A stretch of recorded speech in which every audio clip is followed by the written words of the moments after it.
Hello and welcome to my show, Searching for Integrity. My name really is John Smith, and I'm searching for people with integrity. Why? Because our country suffers from IDD, integrity deficit disorder.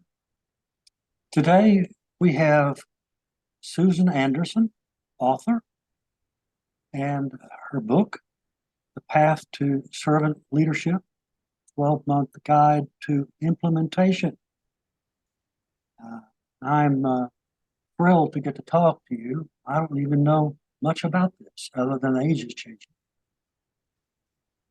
Are you there? Yeah, I'm here. Great, great. Thanks for having me. Give me a Yahoo. Yahoo! It was. This is, I was a business person. I was corporate CPA, my own CPA public, and none of this that you've looked at, I I don't even know that you would even do with it. But there must be part of it because you're going to make a lot of people and companies Right. they use it, which you should. What's the best thing about the companies that you have that you can talk to? The best thing about my accomplishments, Yeah. um, I actually enjoyed the period of isolation during COVID because that's when I wrote my books. Oh, really? And Good. I tend to be a little bit of an introvert at times. So I indulged my introvert side. Right. But my accomplishments, just I have met some fascinating people across the country. And you get from them applause. Oh, well, it's better when I get that as opposed to the thumbs down.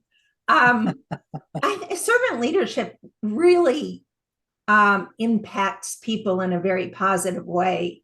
Um, I tell the story about an entrepreneur considering starting his or her own business, sitting at the kitchen table with a yellow pad, making a list of pros and cons. And when that decision is made to go forward, as the business begins to grow, senior leadership is added.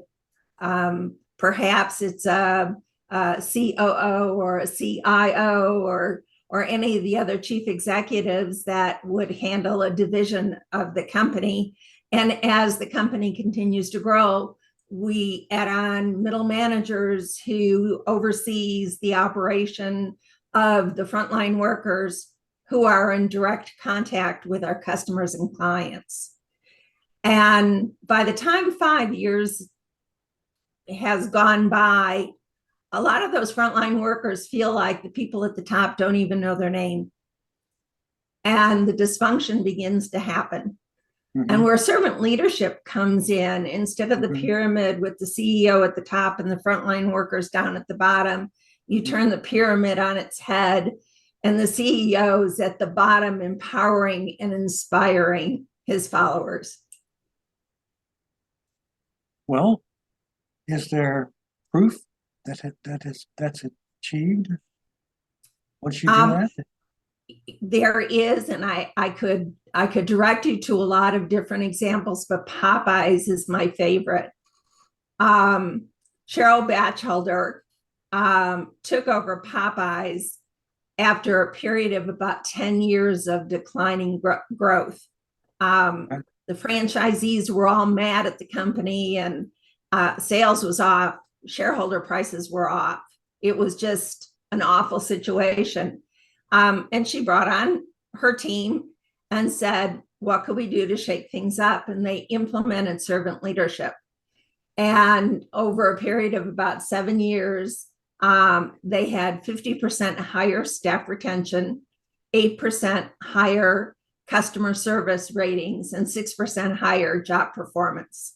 And naturally, shareholder prices were up, and shareholders and stakeholders and franchisees were all thrilled. And it's just a classic example. I give another local example of my favorite grocery store. Jody is a stock worker. She stocks the shelves in the Right. aisles. Right. And I was making a new recipe for a party, and I had an ingredient I'd never used before and didn't know where it was in the store. And I went up to Jody and asked her if she knew where it was. And she says, "Come on, I'll take you there." And walked me to the aisle and showed me on the shelf where the ingredient was. And I said, "Jody, you really seem happy all the time." And she says, "I love my job." It's not Yeah, something you sure. hear in a grocery store very often. So Right. I said, "Well, what is it about your job that you love?"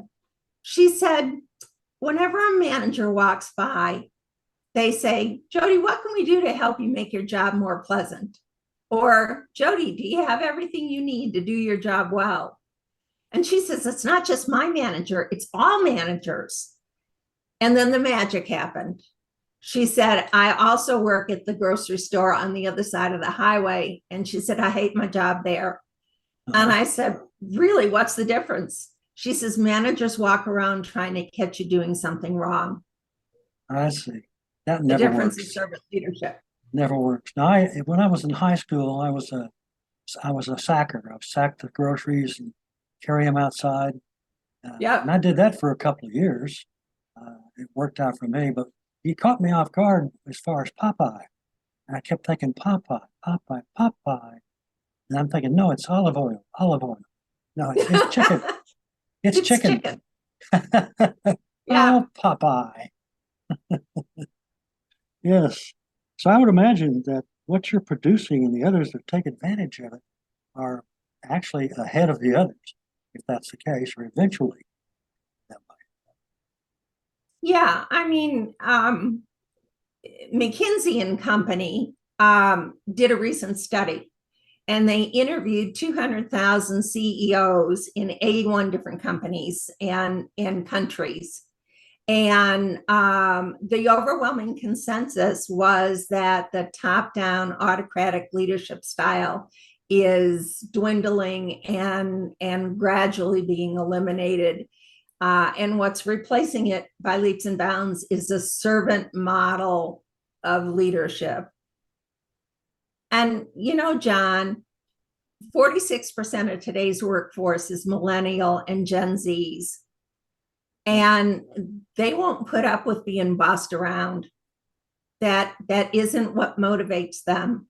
We all need to earn a living to pay our bills, but where millennials and Gen Zs differ than their parents and grandparents generations is that once that immediate need for meeting your expenses is met, money doesn't motivate them anymore. That's not their primary motivation. It's work-life balance. Interesting. Interesting. How do you ensure that? How do you ensure? Tell me what you mean. How do you ensure what?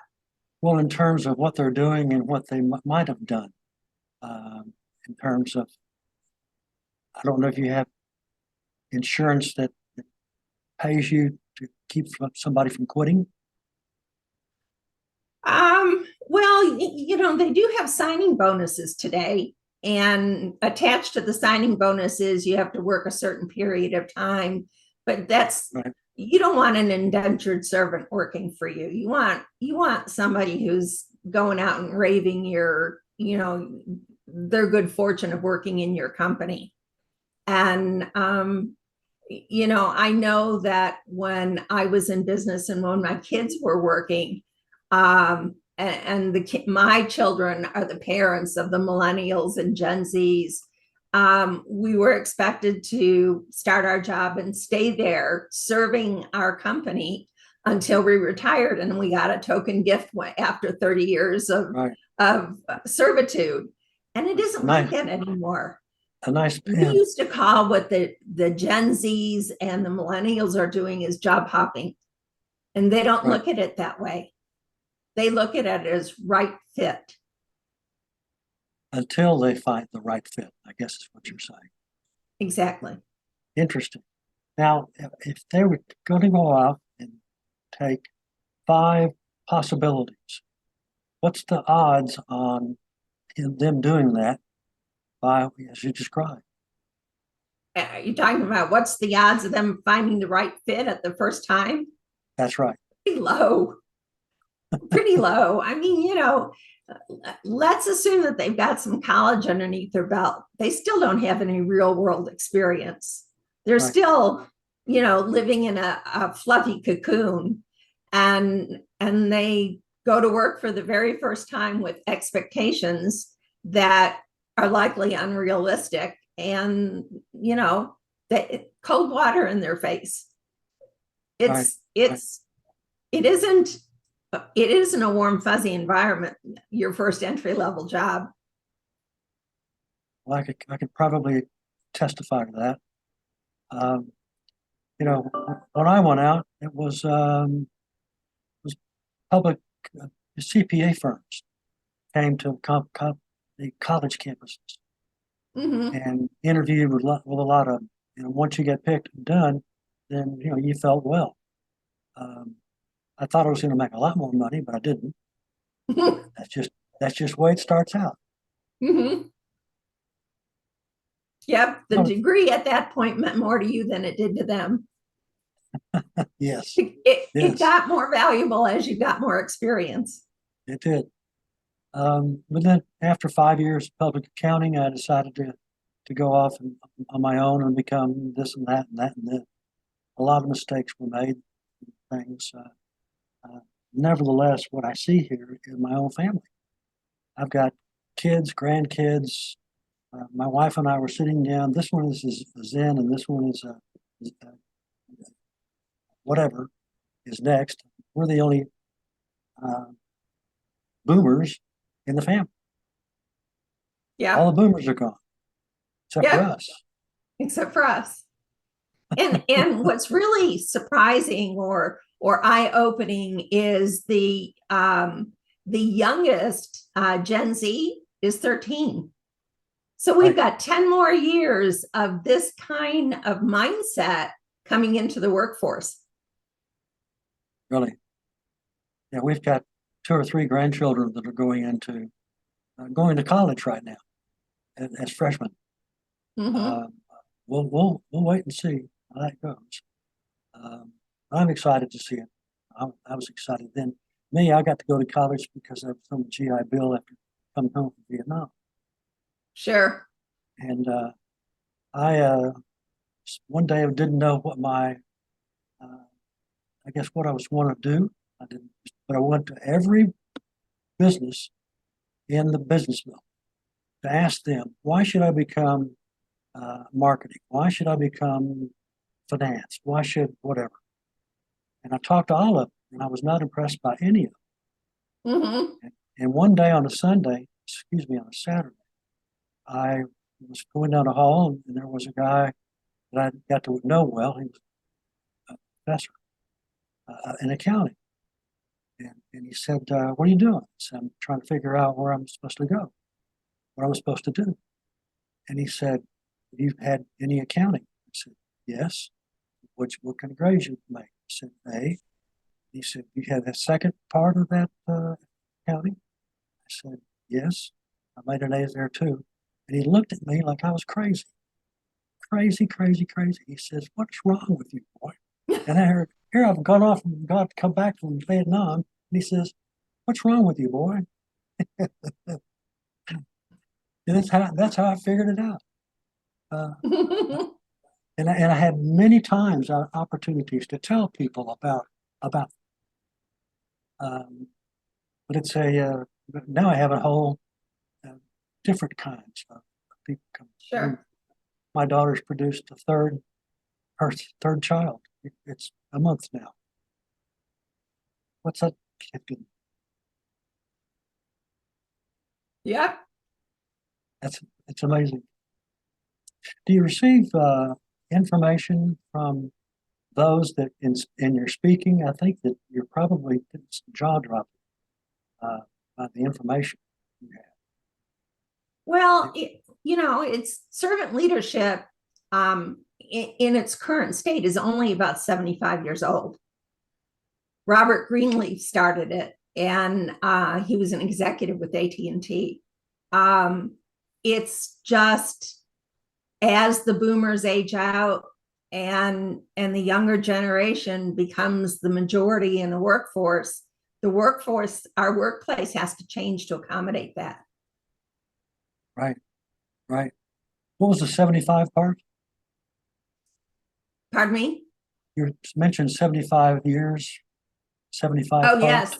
Yes, servant leadership was started by Robert Greenleaf 75 years ago. Aha, interesting. Yeah, I turned 75 next week. I just turned 76. We're aging together. Oh my, oh my, oh my. And because a lot of times we'll look at our kids, grandkids, and we scratch our heads. Do you want to do sports? No. It's like you couldn't get a sport that I wasn't trying to play. Mm-hmm. And you just couldn't get time to do it. And so we're going to listen. We're going to keep our ear to the ground. But I didn't realize. Now, is that in terms of know it all and know about it as you go along, as let's say a corporate person, and let's say first level, second level, third level, fourth level, do they all have different understandings? Do they all have the same understanding with respect? Well, with no information, they're all going to have different understandings based on their own image of the world. But what I do when I talk to a CEO or somebody in the C-suite who's looking at making a change, and servant leadership is kind of a foreign concept at first, or by the same token, they've done some research and maybe have read about servant leadership and wondering, well, this sounds like, if I can increase productivity and reduce staff turnover, it's going to immediately affect my bottom line in a very positive way. So I understand that servant leadership is a good thing, and I understand maybe what it is. What I don't understand is, how do I implement servant leadership in an existing corporate culture? And that's why I wrote that book. Right, right. And thinking about the various levels, I wrote down here why Gen Z is less driven by money than any other generation. How do you measure that? How do you measure it? You just have to recognize that their mindset is different than the mindset of their parents and their grandparents. And you have to talk their language. I mean, they're rapidly approaching the majority in the workplace. If you don't adapt to the changing face of the workplace, your company isn't going to be here. Interesting. I have twin sons, identical, and they're 52 now. Mm-hmm. And one of them is in the C-suite in a very big company and is doing very well. And the other one is now did some of that, but he's gone off on his own entrepreneurship. He's doing well with that as well. Mm-hmm. So they're both okay, done some. I asked the grandchildren, the older grandchildren, I don't know if I'll do that or I'm going to do that. You just don't know. You don't know where they are. And the counseling is probably in trying to find people in terms of if you've got the right college, if you have the right idea about what you want to do someday when you get through all this, is that still applicable?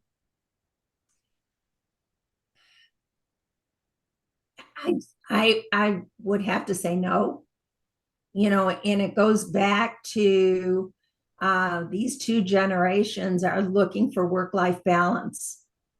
And, and COVID played right into that mindset. because it allowed them to work from home where they had that work-life balance. So now that COVID has retreated enough that doors are opening again, work-life balance is not any less important to them than it was 2 years ago. And so the hybrid workplace is now something that everybody's talking about. Interesting. Interesting. What do you see, if anything, about this new round of COVID coming around, or at least trying to be sold? What do you think? I don't know. It's a disease we've never had before. And so until we build up that natural immunity to it the way we have the flu, it's always going to be a problem. I'm not in the medical field, so I'm certainly no expert there. I know that it put me in the hospital. Did it really? Mm-hmm. Wow. Wow. That's no fun. No. Not fun at all. No, the pulmonologist told me that I was very close to being intubated. Ooh. Yeah. Okay. And I was vaccinated and boosted, and I still Yes. got it. Yeah. Well, I'm lucky hanging on to the VA, and I get everything long lines, of course. But, Yeah. I was pretty well thinking about it. Hear all these politicians talking about it again, and we're going to do this again, and we're going to rack it up again. I don't see the CDC. I just You listen to my doctor. Yeah, the CDC is awful as well. They're the ones that pumped it in the first time. I don't know what to say about that. I think the guy's name was what, Fauci or something like that. Mm-hmm. Here in Atlanta. Atlanta. Mm-hmm. That's where I am. Atlanta. Atlanta. It has been. Well, I was in the Army in part of Georgia, and I was from Texas. I moved here from Texas just a year ago because the grandkids are here, the next lower grandkids. Yeah. But I thought a lot about Georgia, and I thought about the people and getting on the roads and getting off at a country store, something to nibble on. And everywhere I went, everyone said to me, "Sir, sir, sir," huh? And I thought, why are they saying so to me? I'm just I'm a retired on the way sergeant. So, Yeah, I'll never forget we are that. polite.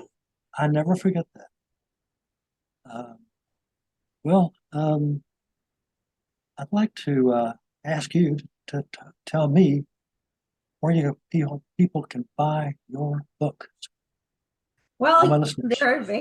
the books are available on Amazon, Barnes and Noble, all the online retailers, or through my website, which is susanrennianderson.com. Right. Is your website produced what you thought would? It got me to a certain point, but now the path to servant leadership needs its own website. So we're in development working on that. Right. Right. Once upon a time, I was thinking about, I guess I heard that term, the servant part of it. And I really couldn't define it at the time about what it was, who was what type of thing. Anyway, just something like passing in the wind. Yeah. It was a long time ago. Well, thank you very much for being our angel today. You're welcome.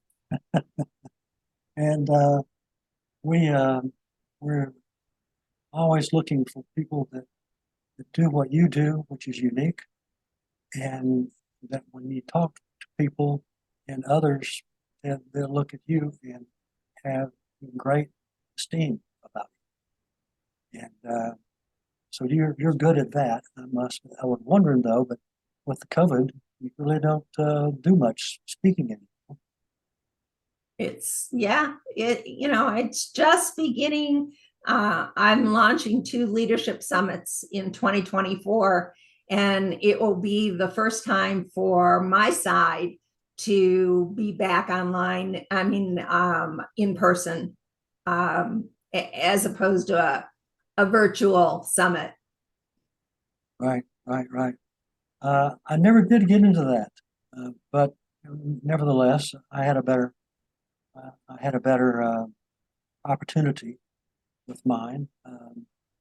But I'm really glad that you were coming on today. This is a special thing. That's with me, an old man sitting here thinking about.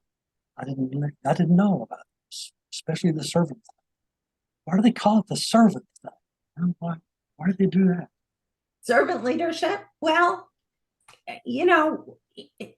the best leaders inspire others, encourage others, and they add value to others, and that's what a servant does.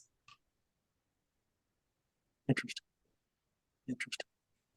Well, I had a good time with you on the show. No, thanks. And we'll talk about that other book Okay. afterwards. We'll do that.